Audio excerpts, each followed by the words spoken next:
والصلاة والسلام على رسوله محمد وآله وأصحابه أجمعين. قال الله تبارك وتعالى: واعتصموا بحبل الله جميعا ولا تفرقوا. الله تعالی په دې آیات کریمه کې فرمایي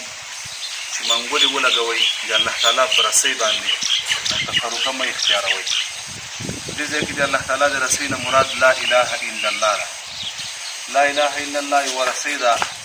چې وپړی دی چې الله تعالی انسانانو ته رالیږلی دی او د الله سره تعلق برابروي. هر هغه څوک چې د لا اله الا الله کړی او د لا اله الا الله پړی په غاړه کې اچوي، هغه یوازې به د الله تعالی د لا اله الا الله پړی په خپله غاړه کې اچوي. او دا نورې کړۍ چې په دنیا کې تاسو څومره وینئ چې د کورنۍ کړۍ ده، د بچي کړۍ ده، د ښځې کړۍ ده، د دولت کړۍ ده او د شهرت او د اقتدار کړۍ ده، دا ټولې کړۍ چې څوک د غاړې نه ونه باسي، د لا اله الا الله کړۍ د ده په غاړه کې نه راځي. لا اله معنا دا د دوه فقرې دي چې نشته دی معبود، عبادت لایق هېڅوک نشته، تر څو پورې چې په ټولو هر څه باندې انکار ونه کړي چې د معبود برحق نشته دی، نو الا الله ویلی نه شي. چې د ټولو طواغیتو نه د انکار وکړي او د انسان په دې شاوخوا کې چې کوم طواغیت دي دا واړه واړه شهوت دی، قدرت دی، پیسې دي، امکان دی، چې دې شیانو نه سړی انکار ونه کړي د لا اله الا الله کړۍ خپله غاړه کې نشي اچولی.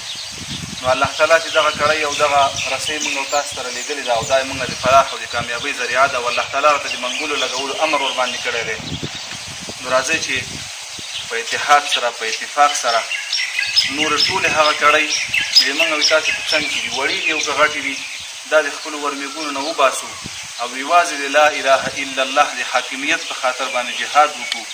او هغه خلک وګرځېږو چې الله تعالی ورسره محبت کوي، د محسنینو او نیکوکارانو نه وګرځېږو،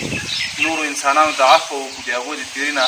او د هغوی د ظلم نه ورتېر شو او خاص د الله دپاره یې معاف کړو. الله تعالی دې وکړي چې په دې خبرو باندې اول زه عمل وکړم او بیا دې موږ او تاسې ټول مجاهدین د افغانستان مجاهدین او د نړۍ مجاهدین په دې باندې متفق شي چې په عروة الوثقا باندې د الله تعالی په رسۍ باندې منګولې ولګوي او ټول مجاهدین او مسلمانان یوازې د لا اله الا الله د حاکمیت لپاره هلې ځلې وکړي. اقول قولي هذا استغفر الله لي ولكم ولسائر المسلمين.